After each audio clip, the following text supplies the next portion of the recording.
Hello! In today's video, we're going to be talking about my home server, server 110, the Ronin Kingdom. The Ronin Kingdom is opening up their server for applicants for migration, so I thought it would be a good idea to make a video about this, in case there are some people who watch my channel who are interested in joining my server. In this video, I will be going over our basic requirements for if you are interested in joining our server. I will also be going over a lot of the different reasons why I think you may be interested in joining our server. This could be even if you are already in an established server, or especially if you're in a server that you don't particularly like. I think that this server could be a great choice for you. As always with my videos, this video will have chapters in it, so feel free to use those chapters to navigate to which part of the video suits you best, or what you are most interested in. Briefly, some of the topics that we will be focusing on are the things that I think are the most important. That is our alliance leadership and its structure, our alliance commitment to war and how war is fought in our alliance, some of the opportunities that would be available to you if you were to join our alliance, some other things that I think are cool about our alliance, or just how our alliance is structured and how it works. And at the end of this video, we will also be covering some member feedback that we've received from our members in previous seasons. This will just be something that we cover briefly, and if you would like to pause the video to read their feedback, you can go ahead and do that. In my opinion, this is the best alliance that I have been in any kingdom builder I have played. I sincerely mean that, and I hope that this video can showcase to you why I believe that is the case. And now, without further ado, let's start by briefly showcasing the requirements if you're wanting to join our server, and then we will go into the leadership structure in our server. So, here are the requirements if you are interested in migrating to our kingdom. As a bare minimum, you would have to be willing to contribute 4 hours of fighting on average per day when there is wartime. Your power must be at least 60 million. You must have at least 100 million kills, 100,000 deads, and 100 million heals. You must also have at least 4 awakened heroes, and you must have 4 level 5 artifacts. If you think that your account is stellar, but does not meet some of these certain requirements, for example, you have 300 million kills, but you do not have enough level 5 artifacts, we would still like to see your application, and there is a chance that an exception can be made if you believe that in spite of not meeting these requirements, you would be a good fit for our kingdom. When we receive applications, they are split into different tiers. Unless you are in a group where you have several very high value individuals, your tier will likely decide what your priority for joining our kingdom. So, realistically, if you are able to contribute more hours of fighting per day, you will have a higher priority for getting into the kingdom, along with, but not limited to, higher power, higher kills, higher hero levels, and higher artifact levels. Now that we have gotten the basic requirements out of the way, if you are already interested in joining our kingdom, 110, the Ronin Kingdom, go ahead and use the form link down in the description below. It will be the first link that you see there, and go ahead and fill out that form. Even if you are already interested in filling out that form and applying to join our kingdom, I would encourage you to watch the rest of the video, as it will likely provide you with some valuable information about our kingdom. On top of these requirements that I have just mentioned, I would like to notice that we do have a bias towards accepting infantry players, so if you are an infantry player, we will notice that based on your application, and you will receive preferential treatment, as I believe is the case in most likely every single kingdom in the game. Every kingdom wants infantry mains. If you're an infantry main, we've got a spot for you here. If you have any questions about the application process, or you would like to request additional information that is not found in this video, please feel free to reach out to one of these people listed on screen, or leave me a comment down below and I will answer your question to the best of my ability. Now, without further ado, let's get on with the rest of the video. By far, the most important form of leadership in this game is war leadership. In our kingdom, we have a rotating roster of war leaders and shot callers. This includes the in-voice call shot callers. This includes the in-game transcribers, which are people who will take the commands given by the shot callers in VC and type them into the in-game chat in case you do not understand English clearly. This also includes the strategists and the other roles that go into war planning. There are a lot of people in our kingdom, in our leadership team, whose job this is to perform to the absolute highest degree that they can possibly achieve. As you can see, based on this image, we have a lot of people in our kingdom whose job it is to focus on war preparation and planning. This is a thing that our kingdom takes extremely seriously. So if you would like a kingdom where you will have very steady and constant war leadership, you have come to the right place. Another important thing for any successful kingdom is your human resources department. This human resources department is in charge of reward distribution when applicable, member merit goals and or activity checks, and internal conflict management. As everyone knows, when you are in an alliance, there sometimes can be issues, so that is what this department is in charge of. There are a lot of people here, I think so, that are in charge of this, and there are more people that are in charge of this that are even listed here. This is just to give you a brief idea of what you'd be stepping into. You would have an alliance with a very capable leadership team. Another important thing in this game that I think we are all becoming more and more aware of as the seasons progress is diplomacy. With the new KVK formats that are approaching, with different setups where the map can either be a 2v2v2 or 3v3, or the scenario where you will likely have a 2v2 KVK, it's very important to have a good Diplo team and a competitive Diplo team. In my opinion, you do not want to be in an alliance or a kingdom where your Diplo will strive to have easy matchups. That is not the case in our server, and we will always strive to have a fair and competitive diplomacy outcome, and I think that if you are looking to migrate to a server, that should be your goal as well. You don't want to be migrating to a server where people have non-aggression pacts, potentially, unless you think that's something you're into. And you may also not want to migrate to a server where your kingdom's leadership goal is only to have the highest chance of winning as possible. Trust me, that will get boring.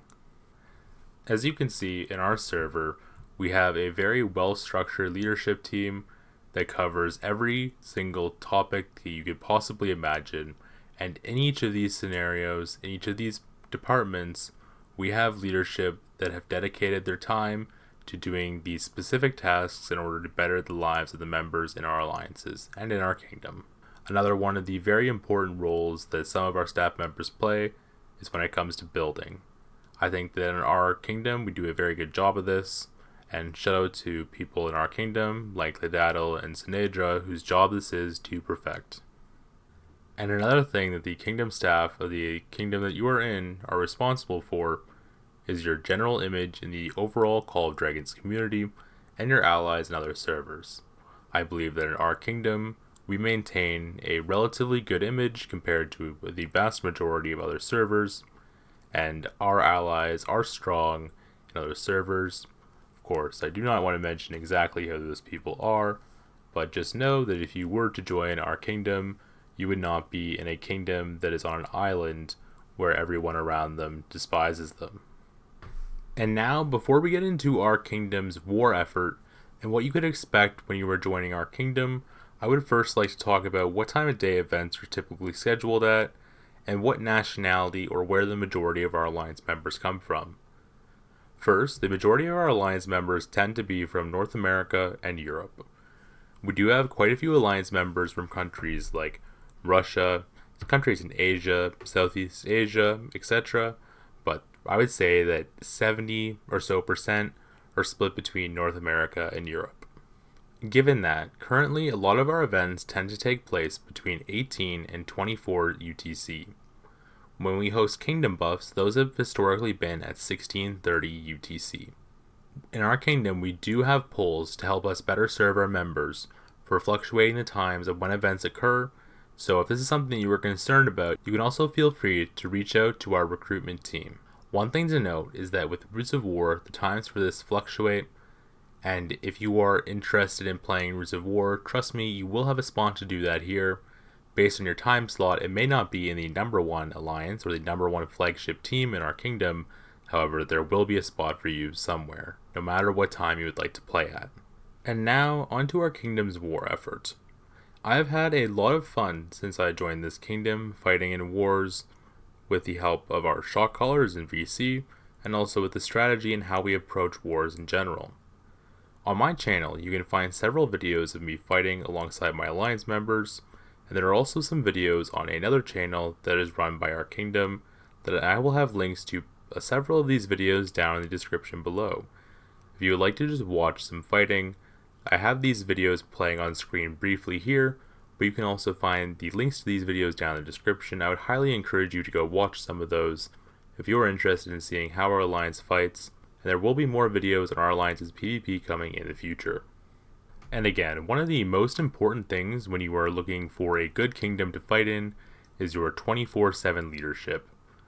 The king of our server, Doomstar, is a great war leader, and we also have several other dedicated war leaders that rotate in so that we have 24/7 uptime on shot callers and VC. We also tend to have 24/7 uptime on translations into warband chat, again like I mentioned earlier, in case your English is not perfect and you cannot understand everything in VC, you can always read the Alliance chat instead, and that will give you everything that you need to know. Our kingdom also strives to have both great inter and intra-kingdom strategizing, and what this means is that we do not only plan about the current KVK we are in, but all future KVKs that we are planning to participate in, and how our actions in this KVK will distinguish our kingdom and our relationship with our allies in future KVKs.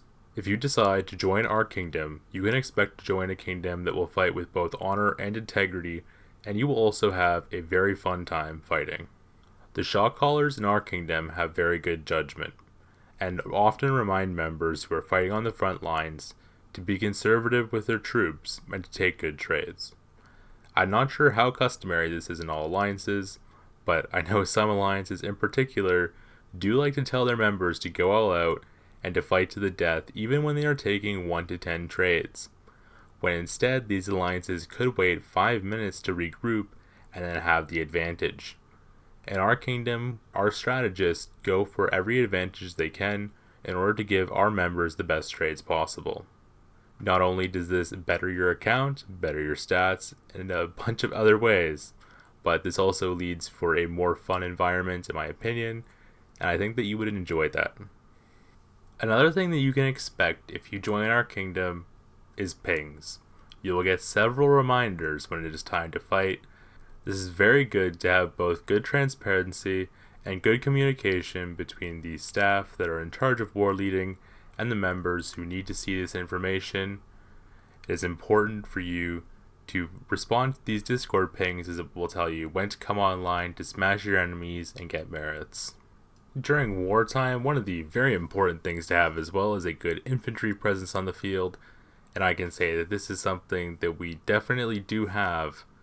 While our infantry may not be quite as numerous as some other servers, for example, some servers that say have a 20 billion power alliance will have a lot of infantry players, but we do have a lot for our power.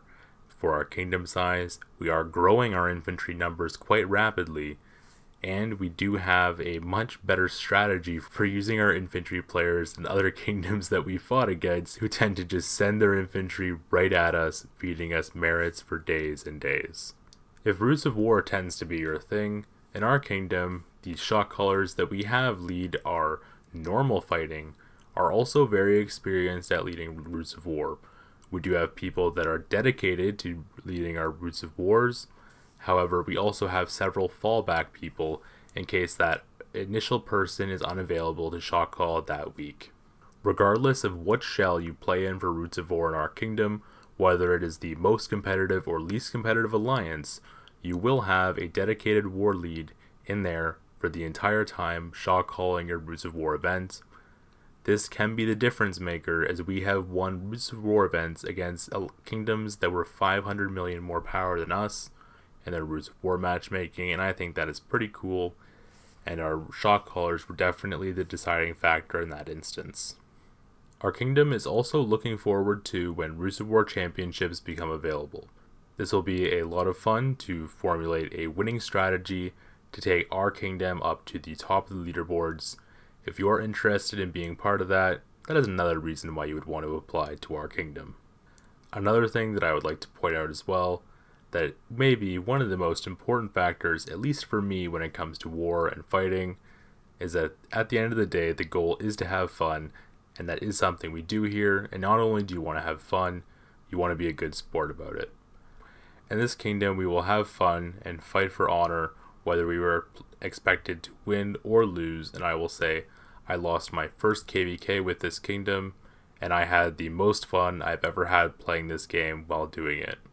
So, just because we have a 4-3 record, which honestly isn't terrible, that does not mean that we do not have great fighters here in our kingdom, and we also have a great time doing it. If that's something that would interest you, again, feel free to apply with the link down below. And now let's go ahead and talk about some of the opportunities that you would have as a member of Server 110, the Ronin Kingdom. In our kingdom, we will strive to have 2 balanced alliances. Right now, our alliances are low power since we're moving around building our other shells. However, as you can tell by the time that we go back into KVK, you can expect us to have 2 either 11.5 or 12 billion power shells. In my opinion, this is a good approach for a kingdom to have 2 well-powered shells, and we will also have shells that we can move around to in order to maneuver the battlefield more effectively. One thing that I can guarantee you in our kingdom as well is that even if you are Daka or Biktra with over 250 million power, or you or me with around 70 million power, you will be treated fairly based on your contributions and not judged purely based on your power. People with high power in our kingdom do not receive preferential treatment, so if that is something that you have struggled with in previous alliances that you can be in, I can promise you that that will not be an issue here. If you are looking for a kingdom where you can be appreciated for your dedication to your alliance and the time that you spend playing the game, then TRK might be the right place for you. This would apply specifically to hyperactive 80 to 100 million power players who are just looking to have a great time playing the game. Trust me, in this kingdom, it does not matter if you are a 250 million power player or 60 million power player, as long as you are active and you participate in the fights when you are told to. It's important to come on and actually fight when the fighting matters. Your power will not matter. In our kingdom's Discord, we also have a process for handing out titles. This is a very efficient process where you simply click a button for the title that you want to receive. You enter your name, your player ID, and when you want it or any other information. And at our earliest availability, we will give this title to you. No one has ever waited more than a couple of hours in order to receive a title. And on top of this, we also regularly do kingdom buffs, especially during crucial events. This will allow you to better utilize your account's speedups in order to grow your account into a more capable fighter for our kingdom. And as mentioned earlier with our leadership team, part of the opportunity that will be available to you here is the opportunity to have a very competitive environment where the leaders deeply care about the success of both our kingdom and their individual alliances. And you can also look forward to being part of a toxicity-free community, as that is HR's job to get on top of anything before it becomes a major issue, and I can say that they do a great job doing that. In our kingdom, we also have great event organizers. If you have had issues in previous kingdoms of, for example, missing a caravan event or something like that, we've got a guy here that'll make sure you never miss a single caravan event ever again. It's kind of his passion. And one thing that's very cool about our server too is something that I'm about to show you. Let's go hop into a spreadsheet. So you may have seen this spreadsheet that I made before, and this is the Great Heights pairing. In the future, all Great Heights events will always be from server 1 through 8, 9 through 16, etc. You will always be matched with the same servers in your Great Heights events. Given this information, we can take the results of the previous Great Heights event and look at this next spreadsheet. This is a heat map on the left side of the spreadsheet. Red is the most competitive server, and dark green is the least competitive server. You can see here that our kingdom range is in a very healthy light green. This means that we are slightly below the middle of the pack as far as competitiveness for Great Heights events. If you are looking for somewhere where you can succeed and also have a kingdom that will on average get 6 to 8 of the different Great Heights skins, then will also be a great place for you. Trust me, it may not seem like a big deal, but getting these Great Heights event skins in your kingdom is very nice for your kingdom's progression and strength in the open field over time. As we get towards the end of this video, I would like to briefly talk about my personal experience in this kingdom. I joined this kingdom right before SOT1. Since then, I have fought, I believe that makes it 3 seasons now with this kingdom, and during that period I've had quite a lot of fun. I came here as a free-to-play player, and in spite of that, I was able to grow my account to what I believe is a very competitive status. Not only was I given the opportunity to grow my account, but based on my activity, I wasn't turned away or discouraged in any way from doing so. Some servers may discriminate on you based on your power, irregardless of your activity, and I can say that this server definitely does not fall into that category. Compared to my time fighting in other servers, and the communication between leadership and myself as a member at the time, I can say that in this kingdom I had a lot more time both as a member, as a fighter, and even now as a staff member. In the future, I believe our kingdom will continue to strive for greatness, and if your goal is to be in a kingdom with a long-staying power that will not fall apart due to drama or other issues, then TRK, the Ronin Kingdom, server 110, may be the perfect fit for you. Again, I would encourage you to use the form down in the description below. I will now briefly put some member feedback on screen for you to pause and read if you would like. These are from member surveys that we tend to do at the end of every single season. There are some interesting and kind words here from our members that you may be interested in. If you are having any questions about your application, any questions about the kingdom in general, our recruitment process, or what other things could be offered to you here in our kingdom, please reach out to these people listed on screen now, or feel free to leave a comment down in the description below, and I will answer to the best of my ability or refer you to one of these individuals if I am not able to answer your question. As always, thank you for watching, and have a great rest of your day.